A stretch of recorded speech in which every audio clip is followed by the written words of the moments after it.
Welcome into A to Z Sports Prime Time on a Thursday night. Hope everybody is having a great week so far. Last primetime show of the week. We're happy to have you guys in for it. So, a couple of different things to cover on this evening's program because I read an article on ESPN.com today from a very respected NFL analyst about a critical defensive flaw that has been identified in the Titans. We're going to talk about that tonight. We will also go through which team you do not want to see in the playoffs as the AFC starts to take shape and the postseason picture moving forward. We'll also talk about one thing that the Titans should improve on or focus on improving on defensively. We got a bounce back candidate because it's a Thursday night, and that is what we do each and every Thursday. Happy to have you guys in for another edition of the Primetime Show. Before we get started, though, need you guys to share this show on Facebook, YouTube, Twitter, and on Twitch. Wherever you are hanging out with us, we would appreciate you getting your friends involved. If you're on Twitter, please retweet the show in the bottom right-hand corner of your screen. I will do it myself from my Twitter account and would appreciate you guys doing it as well. If you are on Facebook Live, you can share now to public. That's in the bottom left-hand corner of your screen if you are so inclined. If you are on YouTube or on Twitch, please subscribe to the channel. Throw a like on the video if you haven't done so already, and that would go a long way. We always thank you guys for sharing the show wherever it is and however it is that you do so. Philip Anderson says, flaw on defense is likely going to be the corners. Well, maybe the corners have some role to play, but we'll certainly talk about it throughout the course of this evening. So let's go ahead and get this thing started. Welcome into A to Z Sports Prime Time from the Superbook Sports Studios. I'm your host, Buck Rising, and I am proud, as always, to be presented to you by our friends at Two Rivers Ford. Two Rivers Ford 2023 model year Fords available right now on the dealership in stock in ways that they are almost hell, in the last 2 years, it's been rare to have them fully in stock. Two Rivers Ford is where you can go to test drive the new 2023 model year Ford and take one home for yourself at tworiversford.com. Gary Ashton and the Ashton Real Estate Group of RE/MAX Advantage.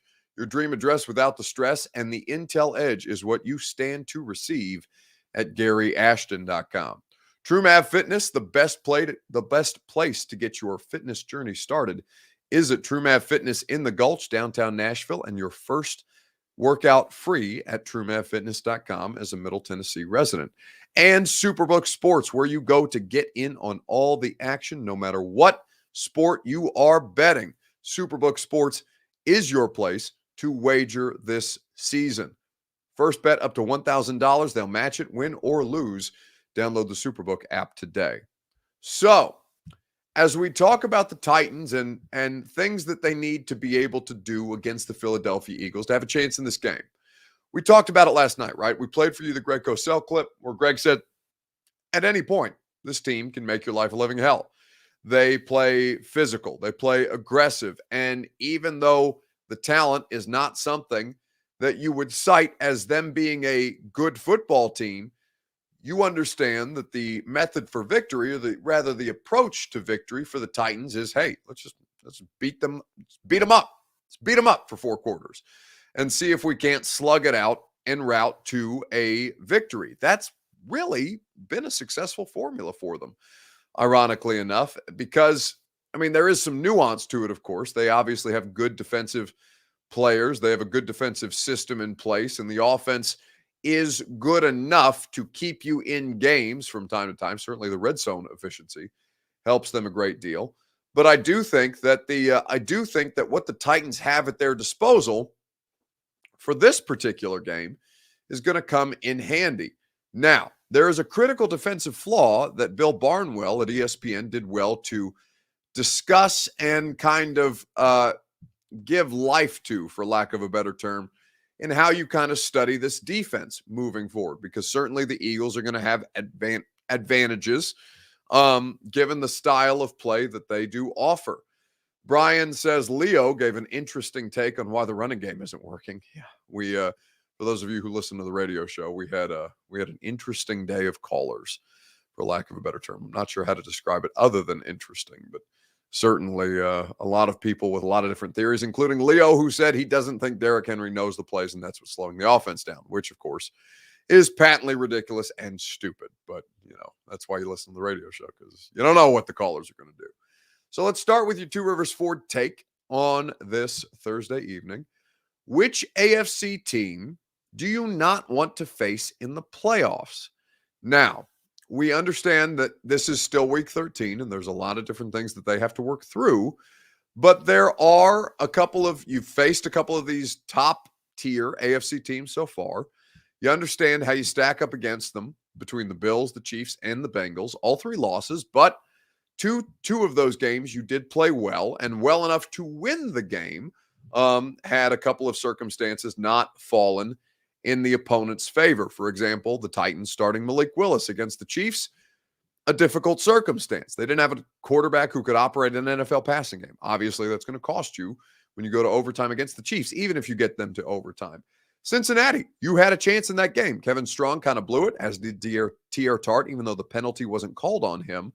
That negated an opportunity for you to try and drive down the field and make a play later in that game. So for all of the struggles that the Titans have had against what we all would consider to be top tier competition, I would say to you that they always have an advantage when it comes to the style of play that they offer. But the question that I'll ask you is this: which AFC team do you not want to see come postseason time? Because we're starting to get there, teams jockeying for playoff position.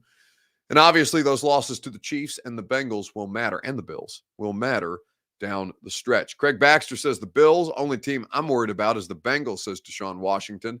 The Bengals, says Jackie Holbert, they seem to have the Titans number. That's true. They're 3-0 with Joe Burrow as the quarterback since Mike Vrabel took over as the Titans head coach, which no other team has that kind of success. We'll talk about it together right after I remind you that your Two Rivers Ford take is, as always, presented by Two Rivers Ford. Two Rivers Ford, where you go for the best car buying experience humanly possible. Nobody does it better than Two Rivers Ford, and they always go above and beyond to make sure that you are enjoying the car buying experience. Two Rivers Ford has the 2023 model year Fords available on the lot right now, and they will get you in one to test drive one and see how you like it if you are interested in going through with the buying process. They always make the buying process fast, easy, and fun at Two Rivers Ford. It's why, among the different reasons why they are the best in the business. Two Rivers Ford in Mount Juliet, or online at tworiversford.com. So, which team do you not want to see in the postseason as far as the AFC is concerned? Anthony says the Bills. Butchie says Bengals if Von is out. Von Miller on IR currently.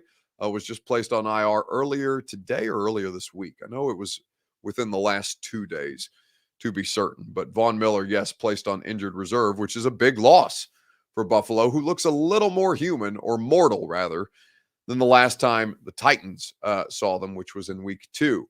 So with all that being said, Bill Barnwell, in his write-up on ESPN.com today, talked about the idea that the Titans have a flaw that would expose them to a team, for example, like the Buffalo Bills.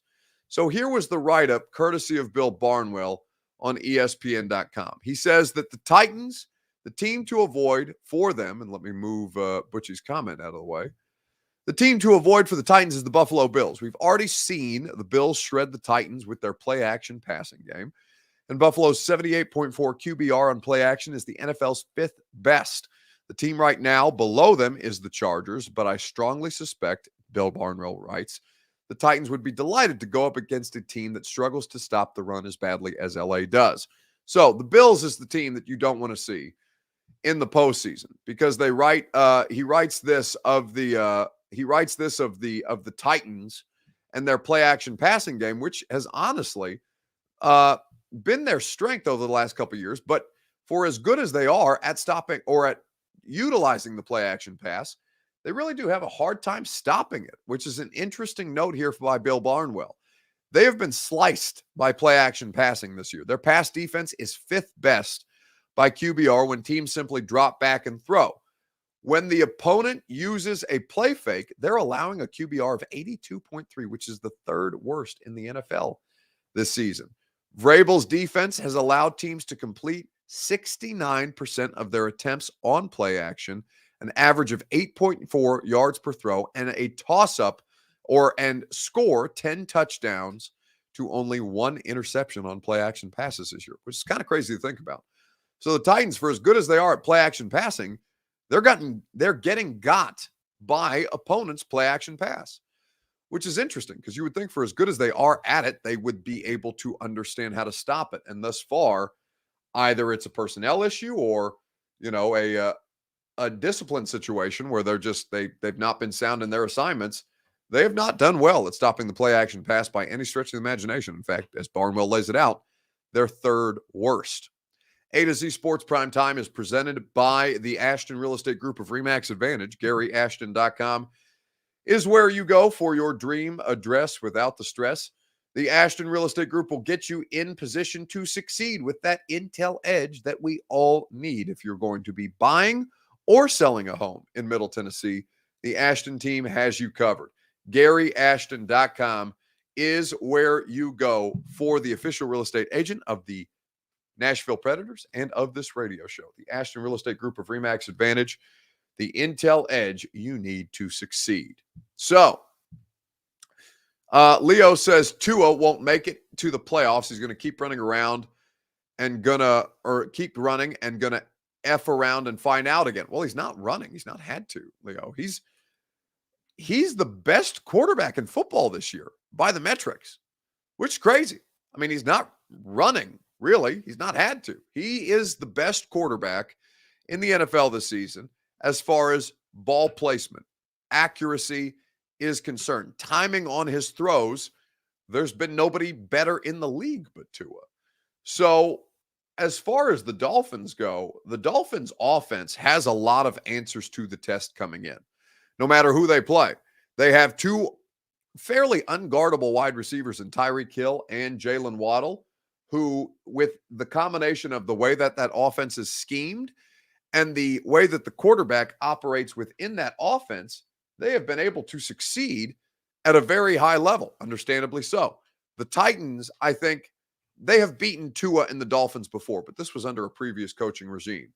Their offensive line is not great, but they didn't have Tyreek Hill to pair with Jalen Waddle the last time that the Titans really, the Dolphins came to Nashville and got their asses kicked.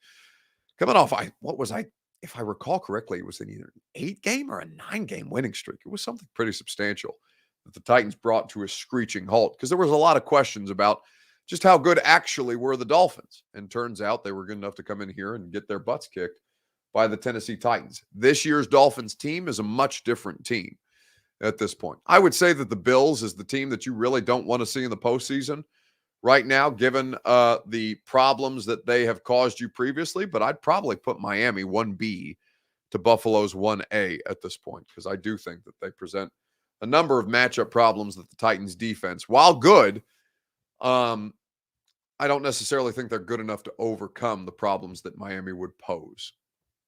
7-game win streak, says Titan Fox. Thank you for the correction. All right, let's talk about the idea of making some plays on defense and what the Titans defense can do to hold this Eagles team down. It's a non-conference opponent. It's not going to hurt you in terms of AFC seeding. Obviously, your record is going to matter as things wear on within the division, but for the purposes of the playoff, the Eagles game is not as important as, for example, beating the Jags with 2 matchups left on the schedule as you try to further secure some postseason positioning. With the situation for the Titans, let's talk about it this way. In the comments on Facebook, YouTube, Twitter, and Twitch, what one thing should the Titans defense focus on improving this week? We'll talk about it together right after I remind you that A to Z Sports Prime Time is made possible by True Mav Fitness in the Gulch. Their workouts are incredibly effective. They are efficient. They are what's the word I'm looking for?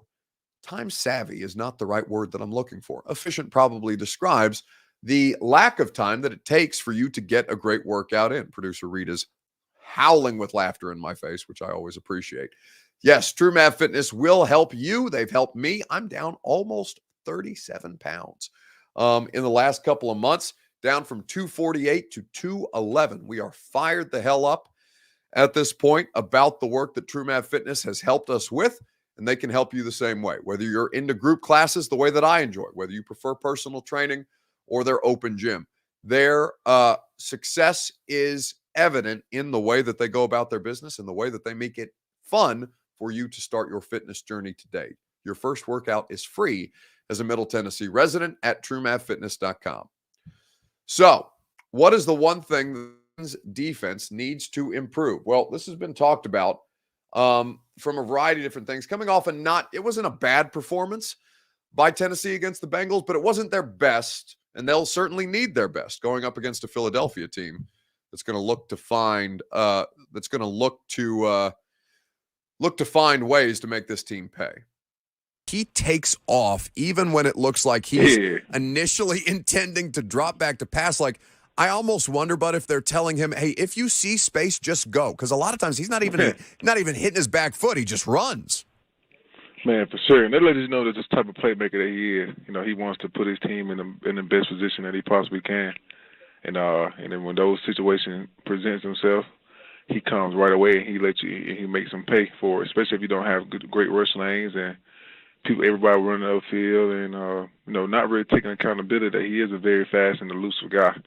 So you come in thinking he's not fast and thinking he's slipping, you can catch him, and you got another thing coming.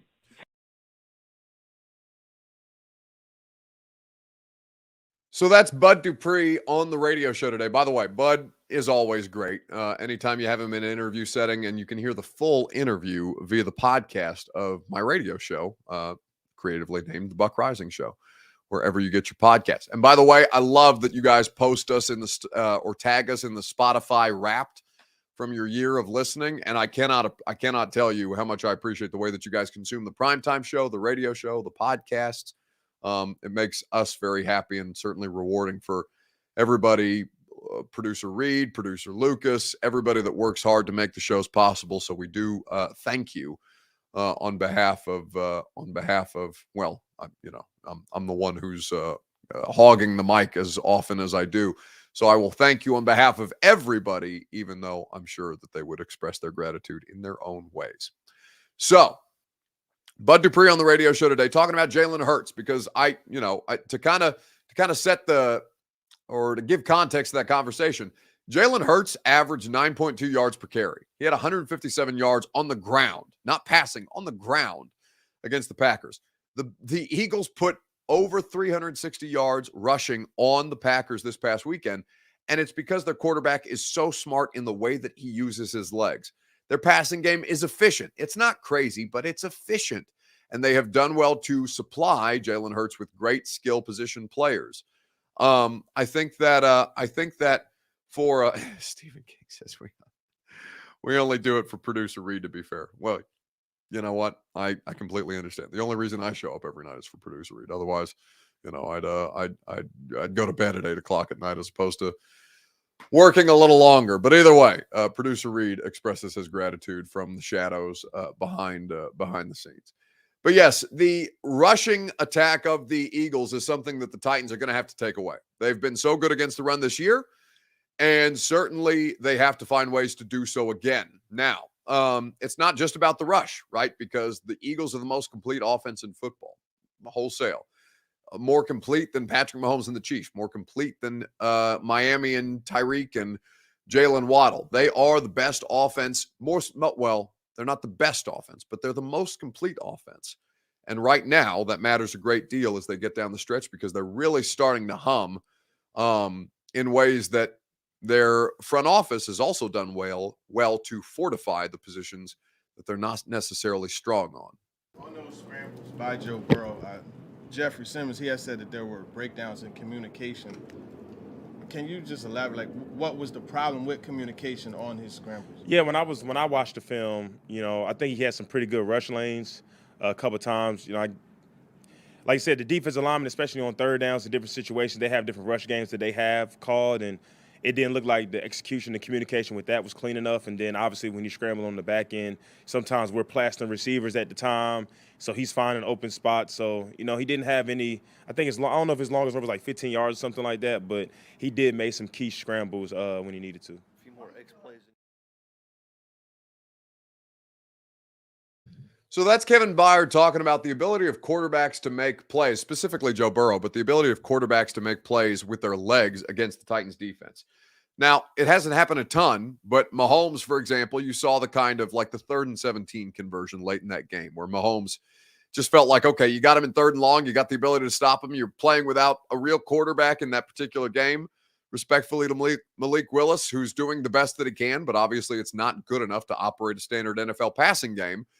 And you're trying to stop this dude, and all of a sudden, 3rd and 17, he just runs for a first down, right? And those are the kind of plays that break your back. They play an awful lot of man coverage when they get teams in 3rd and long, and that opens up the ability, once the defensive back has their back turned to the quarterback because they're running with their man, the quarterback can make a play with his legs. Burrow had a great plan against them. He would hit his second step, get the ball out, or run. I mean, it was so quick, so efficient, so fast. And Burrow sees the field as well as any quarterback in football right now. Jalen Hurts is not the passer that Burrow and Mahomes are, obviously. But he is such an efficient player within their system as a passer and also has exceptional ability to create on his own with his legs the way that the Eagles have dominated prior to them adding guys like A.J. Brown, right? They were the best rushing offense in football not that long ago. And certainly they found ways to marry their passing game with that incredibly effective rushing attack. So trying to contain the rush ability of the quarterback is going to be critical this week, as critical as any, because even though they beat you, you'll live with the occasional Mahomes play with his legs. You'll live with the occasional Burrow play with his legs. But Hurts, it's coming, and that's going to be as big a reason if they beat you, or if they have a chance to beat you. That's going to be the biggest reason, or one of the biggest reasons why. Mitchell Gallagher says critical flaws. John Robinson and Downing want a joke. I don't understand why people feel that way. I simply don't get it.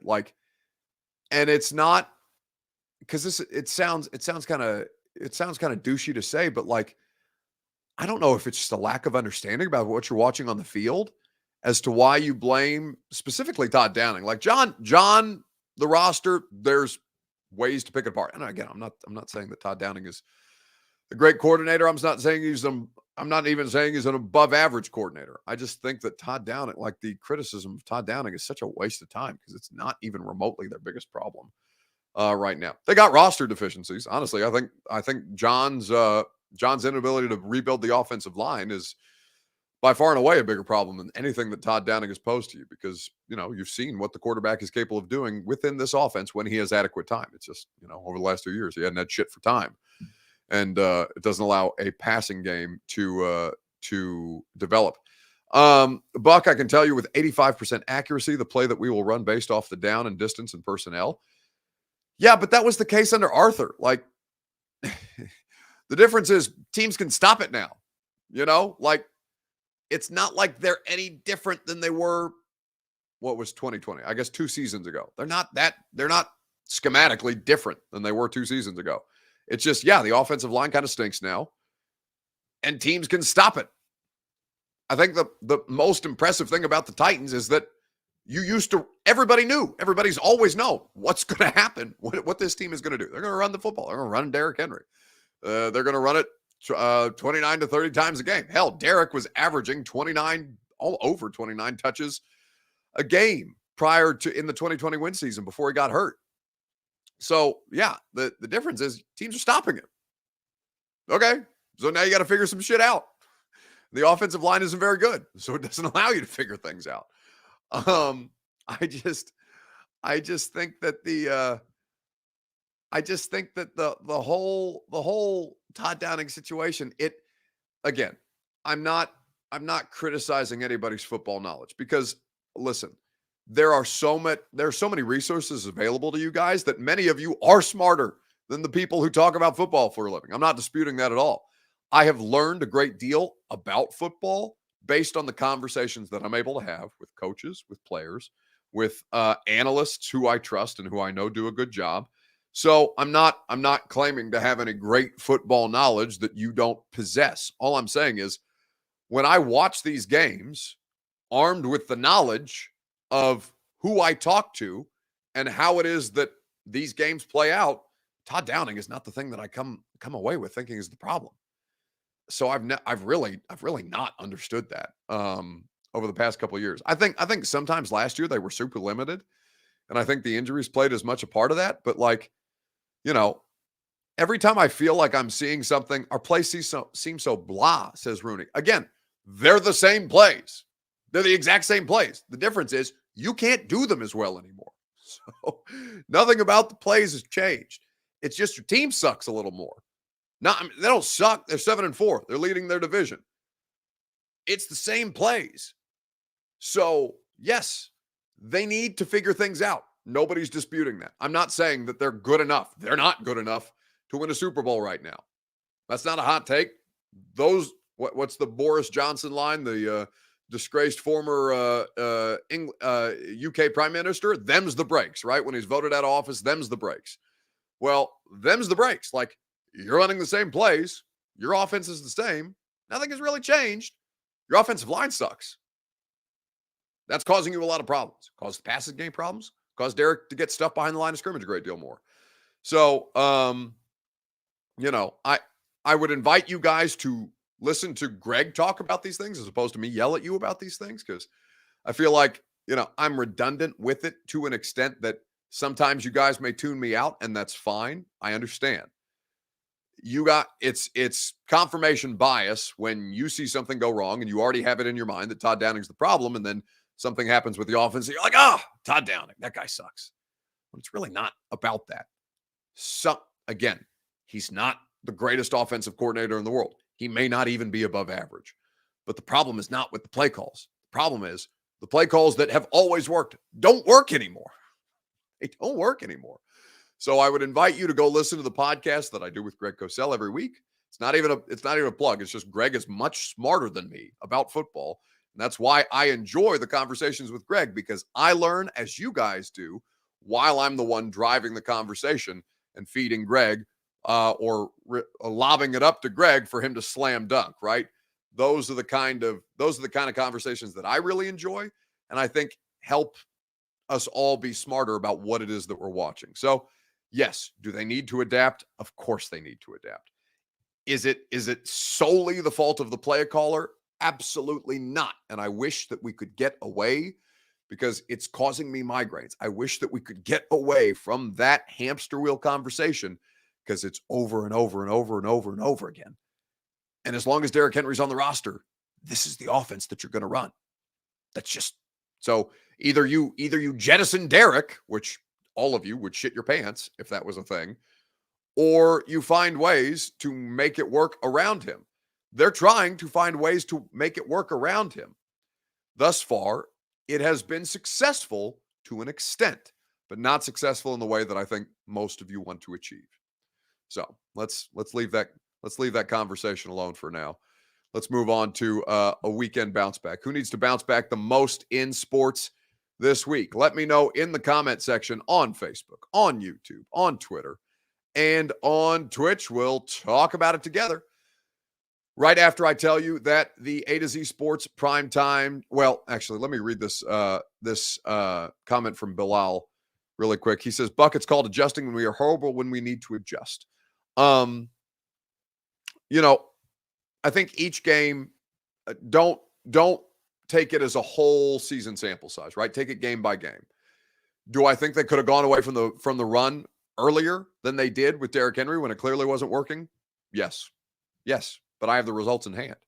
Like, I know what happened. I know that they lost. I know that they lost in part, not totally, but in part because Derrick was unable to have even the slightest room to breathe, right? They suffocated Derrick Henry. And by the way, an incredible job. The more that I watch that game back, I've seen the game back several times at this point. Probably I would say, what is today? Thursday? Yesterday was my 4th time through the Bengals game. Okay. And upon each watch through, even though I'm watching different angles every time I watch the games back, the thing that I kept coming away with the most was, God bless, did that Bengals defense play spectacularly. DJ Reader is a human tank in the middle of that defense. And yes, the 275-pound guard, Aaron Brewer, had difficulty moving him. Or I guess in this case, center, had difficulty moving him. The Bengals defense deserves a lot of credit because not only did they stop Derrick Henry, but they stopped the Titans in the red zone. And no team has really had an answer for the Titans in the red zone really since Mike Vrabel's been the head coach. So let's move on. Who needs to bounce back most in sports? Stephen King. Well, actually, let me tell you that Superbook Sports is your place to bounce back when it comes to wagering. They will get your wagers in on every major sport in the Superbook Sports app. They'll match your first bet up to $1,000, win or lose. They are the best in the business that way. The app, incredible. Clean, easy to use, a specific tab for your local Tennessee teams for the best odds boost and promo bets around. Superbook Sports is where you go. Terms and conditions, go to superbook.com. Gambling problem, call the Tennessee Red Line, 1-800-889-9789. So, who needs to bounce back in sports this week? William Jones says, Todd. Oh, God. So I've made this analogy before, but it's like politics, right? If you are a Republican, if you are a Democrat, and obviously there are people who are in between, but less and less it seems that people are willing to be moderates. You are going to vote for a Republican. If you're a Republican, you're going to vote for a Democrat if you're a Democrat. And like nothing that anybody, no matter how many political ads you see on television, no matter how many different people you hear speak or go to town halls for, whatever, you're going to vote for the candidate that you were probably always going to vote for, right? That seems to be the nature of American politics. Now, how healthy that is, well, it's not even up for debate. It's deeply unhealthy. But I look at Todd Downing the same way. If you don't like Todd Downing, you're never going to like Todd Downing. Like Todd Downing out here trying to earn your vote, stump on the ticket. Vrabel Downing 2020, what is the year? 2022, almost 2023, right? That's not the ticket that you want. You're going to vote that ticket down because you want to vote for whomever. Tim Kelly, who is on the staff, and the staff continues to have problems scheming the wide receiver open. So why Tim Kelly gets zero blame in all of this is mind-boggling to me because it's not Todd Downing is the coordinator. There are, excuse me, between 8 and 12, I would imagine, at any given point, Titans coaches and staffers working on an offensive game plan, but Todd Downing is the front-facing person, so okay, he gets the blame, whatever. But yes, if you are anti-Todd Downing, you're never going to be pro-Todd Downing. It is like the American political system. You're going to be partisan about the situations that you have already made up your mind on. I'm not going to change your mind. It's fine. I'm not here to change your mind. But I'm good. Damned if I'm not going to provide you as much context as humanly possible for you to make a more informed decision or a more informed opinion if I can help it. And if not, well, then I'm just screaming into the ether at this point.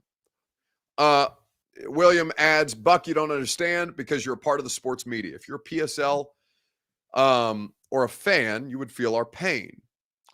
Well, yeah, I mean, listen,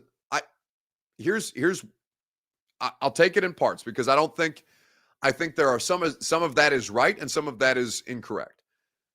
William, you're right. I don't spend money to watch your football team. I don't. In fact, I'm paid to watch your football team.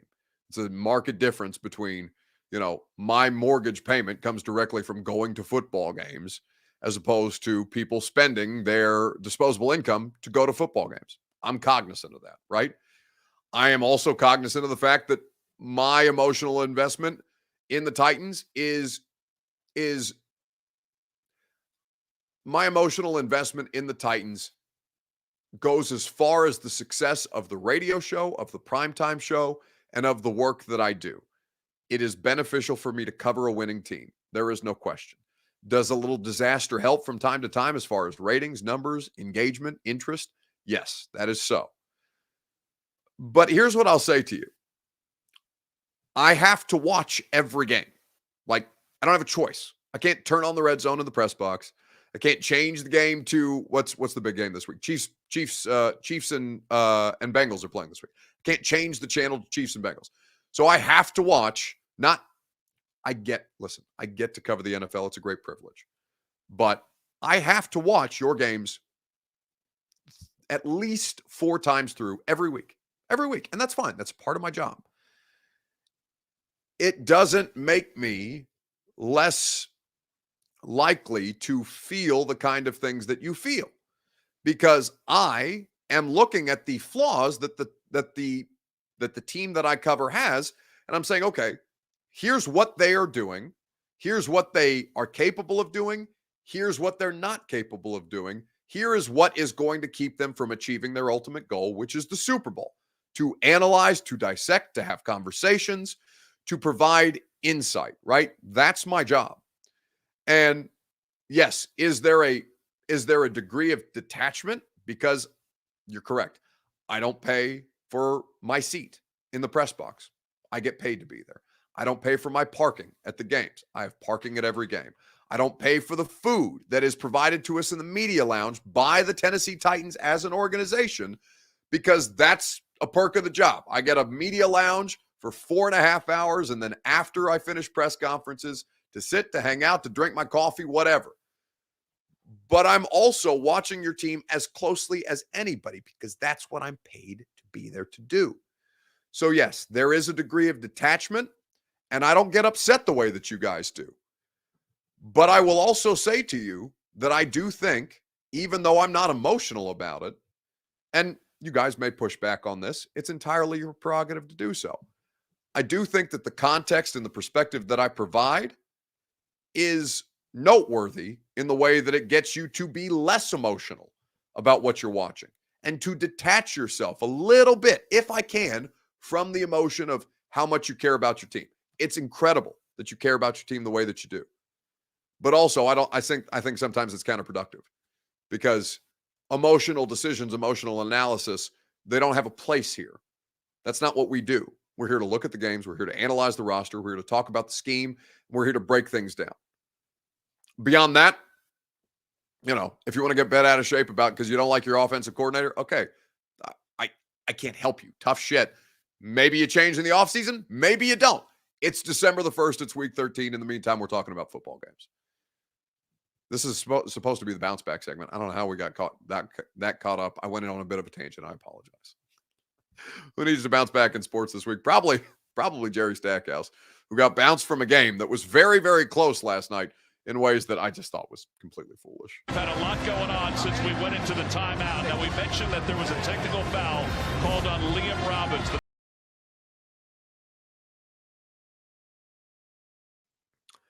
Jerry Stackhouse needs a bounce back because, the first tech was bullshit. Like, he can't be stalking the refs that way. Unbelievable. God. Rep Berrigan says, I can't for the life of me get you guys off off the Downing thing, because we hate Downing, Buck. Every day he is our offensive coordinator. Is Vrabel telling us he doesn't give a shit about a Super Bowl? Thought that was the goal. Well, no. Again, all right, that's exactly the kind of comment that I'm talking about. That's an incredibly emotional response. I can name you 17 different ways or 17 different reasons you won't make the Super Bowl. And none of them include Todd Downing. Now, could Todd Downing be an 18th? Sure. But it is short-sighted in ways that I cannot for the life of me comprehend, that people fail to see beyond the thing or beyond the face that they most identify with their biggest problems. When, of course, that's nonsense. It's not. There are so many different. If you presented me with a list of reasons that the Titans would not make the Super Bowl, I would probably make it at least 12 different things before I landed on your offensive coordinator situation. Oh God. All right. We're not gonna engage further in the hamster wheel argument, because I just feel like, it's getting late on a Thursday night. It's the last show of the week, and I've got 3 hours of radio. If you guys want to bitch at me, you can do it tomorrow. Myron Harris says, how can you say that Downing is key to offense, putting up points? He is key. Yes. Do you know where he is key? Do you know why Todd Downing? Okay, let's leave it because Steven 1986 says, "Go have a drink." God, I'm absolutely loving this show tonight. Why? Because it's a shit show. I imagine so. Myron Harris says, "How can you say that? Downing is key." Okay, let's take this piece by piece, shall we? Do you know why Todd Downing has the job that he does? Now, one, Arthur Smith took a head coaching job. Big deal.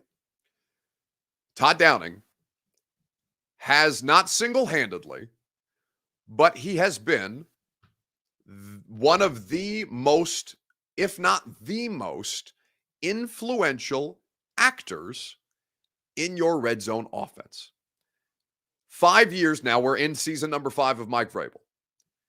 In 5 years, almost 5 years, not 5 complete years, but into year 5, the Titans have always, under Mike Vrabel and this coaching staff, had a top 5 red zone offense. Todd Downing is directly responsible for the wizardry that you have in the red zone. Now, everything else, okay, criticize. But the reason that you still remain top 5 in red zone offense, despite the Bengals blanking you 0 for 3 in the red zone, you're still a top 5 red zone offense after that shitty performance, is because Todd Downing knows what he's doing inside of 20. There are redeeming qualities of Todd Downing. There are qualities that you wish he could improve on, I'm certain. But do not be so single or so narrow-minded in the way that you look at your football team, because there are a million different reasons why your football team succeeds or fails on any given week. There's too many moving parts on a football team to identify one thing that's causing you problems. I wish it was that simple. Do you know how much easier my job would be if it's just one thing? If I could find one thing every week to say, yeah, that's the reason you lost the game. Oh my God. Well, one, I'd run out of shit to talk about because I have 15 hours of radio a week, 5 hours of primetime a week, an hour of the Co-Sell podcast. Probably not. It's probably ended up being like 20 minutes on the 615 sessions by the time we're done with it. But you understand, let's call it about 20 hours a week worth of talking about this. I almost said a bad word about this football team. Okay. I wish it was boiled down to one thing. I wish it was as simple as Todd Downing screwing everything up. That would make my life so much easier. And yet I'd run out of things to talk about. And that's not how football works. Okay. Can we be done with this? Oh, good God. All right. Radio show tomorrow is going to be great. You know who I'm going to ask about the red zone offense? Or you know who I'm going to ask about Todd Downing? Mina Kimes. You know how great Mina Kimes is? Mina Kimes is one of the smartest people I know. Hell, she might be smarter than everybody I know about football and the X's and O's analysis. Mina Kimes is going to be on the radio show tomorrow. So is Coach Dave McGinnis. So is former Titans wide receiver Nate Washington. And we are going to get you fired up and ready for a fantastic game that I cannot wait to good God. I cannot wait to fly up to Philadelphia to cover on Saturday afternoon and cover it on Sunday. I guess it's afternoon. It's a noon game. Either way, it's going to be a good time. So Mina tomorrow, Coach Mac tomorrow, Nate Washington tomorrow, and you will get some great analysis there. I can assure you, certainly that will be the case. I saw a comment earlier that I meant to read. Skurblerd says, Buck, do you answer YouTube questions on the radio show? All right, so here's the deal. Because we do have a live stream of the radio show. All 3 hours of the radio show are live stream. So you can go back and watch the Bud Dupree interview today that I did. You can go back and watch any of the player interviews that I do, any of the interviews, all the discussion. All 3 hours of the radio show are live streamed. And I do have YouTube comments in front of me. I've got Facebook Live comments. I've got Twitter comments. I've got, what's the other one? Twitch in front of me. I don't read them as often as I do the primetime show, but I do go to them from time to time. I definitely check them during the commercial breaks. And if it is a worthy comment, they appear less on the radio show than they do on here. And I can't physically throw them up on the screen for the radio show like I do on here because there's 3 different people running the show of the radio show as opposed to producer Reed, who is here to babysit me basically for an hour and a half or an hour or so every night. But if the comment is good, I will go out of my way to make sure that it gets discussed. So if you have a good comment, the radio show has a live stream chat just the same way that the primetime show does. And I'm open to taking questions during Mina's segment. If you would like to if you would like to ask a question while I'm doing the Mina interview tomorrow. I believe Mina is on the show at 11:30, so that'll be a good time. LeVar Jeffrey says, you can't say us fans don't know what we're talking about, Buck. I didn't say that. In fact, I said you have more knowledge, you have more at your disposal than at any other time. You have literally the entirety of the internet is in your hand, on your phone. It's in your hand, the entirety of the internet. No, I'm not saying that you don't know what you're talking about. I'm saying that sometimes, some of you, not all of you, you may be a bit short-sighted. You may be a bit emotional, and that's okay. That's okay. All right. Enough of this. Have a great night. Have a great night. I hope you have a spectacular weekend. Oh, the cat is now crawling in front of. Why not? The primetime show has already been a shit show. Thank you, Francis, for interrupting the proceedings. Why? What am I going to do? Can I help you? Thank you very much. That's going to do it for the primetime show tonight. Radio show tomorrow from 10 to 1 on 104.5 The Zone. Come here, Frank. Oh, she's too busy crawling across my desk. Unbelievable. How am I supposed to be professional around here? I get no respect from you guys, no respect from producer Reed, no respect from the people who also occupy my home. The damn cats. All right. It's gonna do it for us tonight. Radio show tomorrow from 10 to 1 on 104.5 The Zone. We'll have a great time doing it. Frank and I will see you tomorrow. Have a fantastic weekend. She's pissed because she doesn't like to be on camera. She's probably going to punch me in the face. So have a spectacular weekend, and we will talk to you tomorrow on the radio show. And if not, well, there's no primetime Friday night. Sunday morning in Philadelphia. We'll try to get something productive done then. See you guys. All right, we haven't scored a point since I came in here. I am gone, guys. What? That's it? We got a couple more questions. No, that's it. Peace out by the GM.